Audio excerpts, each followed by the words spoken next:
in about 5 days time, I'm actually going to stop my full-time job. That is one of the hardest decisions that I ever made. Back in February, I was relying on this particular income, just one source of income, which is coming out from a job, which is what most people have out there. Realizing that this is not for me, the company is shifting, they're going to different directions that I didn't want to follow. And realizing that alone is like, okay, so I need to change this.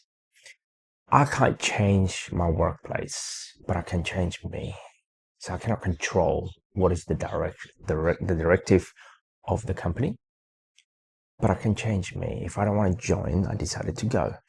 That was the hardest thing that I had ever experienced. The fact that, hey, this is not your company. You're welcome to go if you don't want to speak.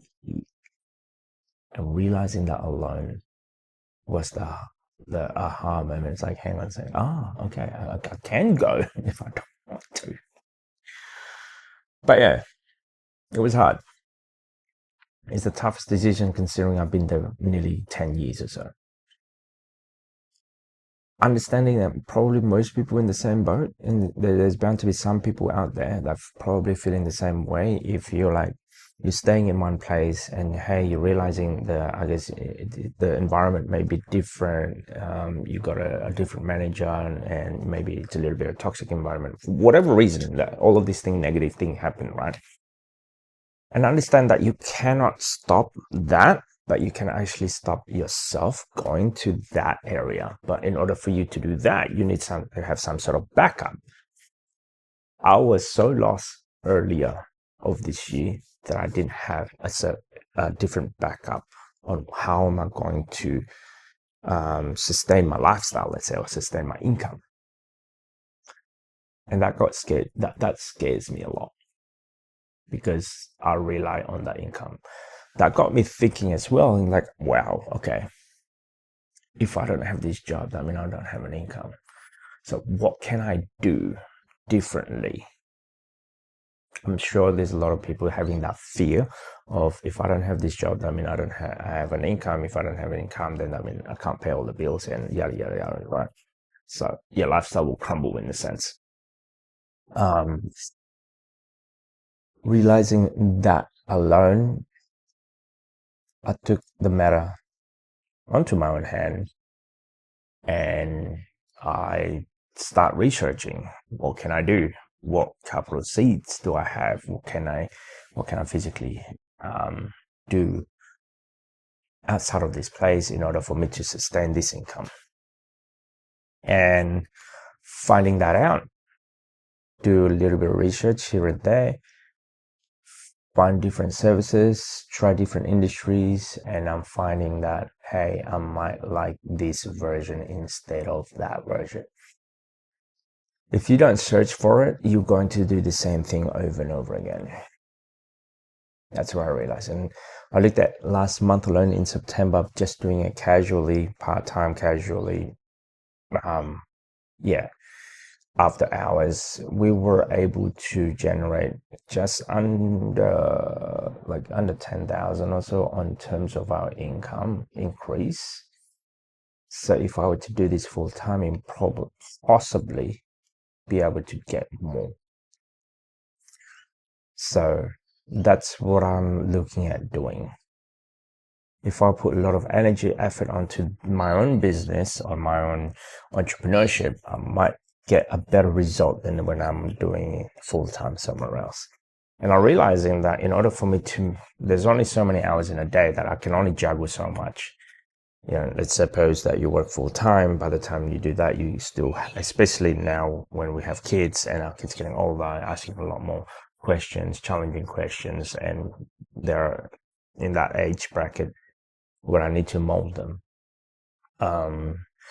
into a good human being, let's say, and I need to be there with them, present with them. So when that happens, it makes it harder to start.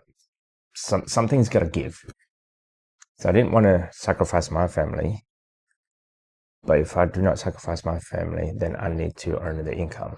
So I guess that's where I'm at.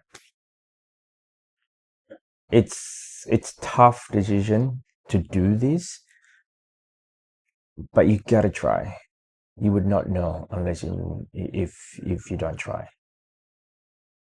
This week alone, I already had about 3 customers that is, I guess, waiting for booking. That already made a booking with me.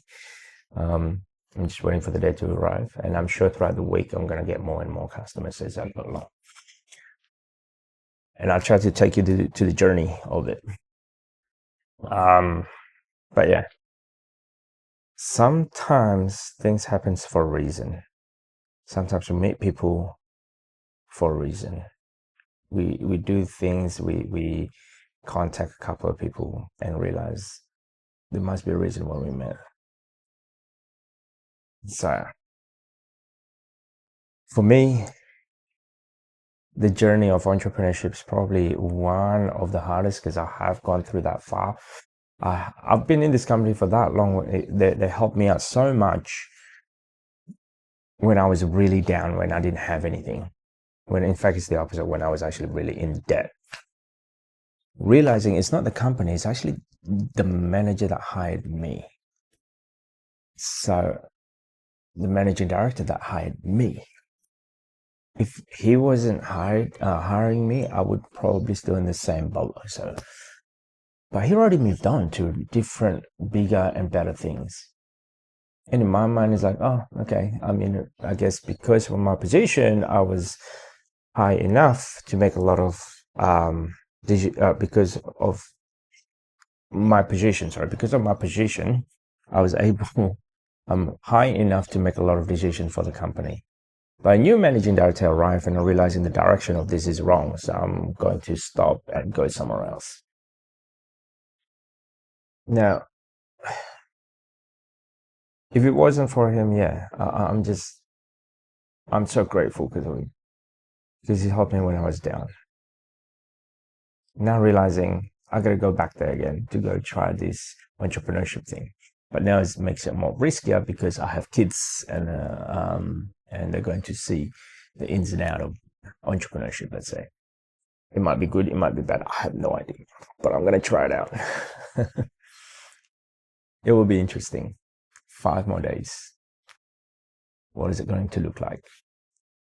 And I'm going to take you to the journey of this. So instead of me trying to figure out what system it is I just bought a franchise modeling system where all the technical side of them is right there. You just have to follow the rules. The rule is, you better contact the customer in a timely manner. If inquiries comes in, you give them a call, send them a quote, and the quicker you do that, the quicker you're actually going to be able to get a job. And then from there, do the actual job, what you actually promised to do, send them an invoice and get paid. It should be simple. It should be simple. My question is, I don't know how to get a customer. So this is the reason why I'm buying a franchise. So I'm going to take you along with it. And realizing that life is so simple. Business should be simple. I'm trying to make it as simple as possible. And it shouldn't be as complicated. It shouldn't be as stressful. Work should be fun. And I'm going to try and make it as relaxed, but more income. So yeah, if you're working in a toxic environment, you might want to leave. You can't control your environment because that's what I did. You can't control your environment. You can control what you can control. And that's what I'm doing. It'll be interesting what it looked like. And I'm going to take you to the journey of it. I can't wait. Anyway, that's just my 2 cents, guys. If you like this type of content, don't forget to subscribe, comment, and I will see you on the next video. Bye.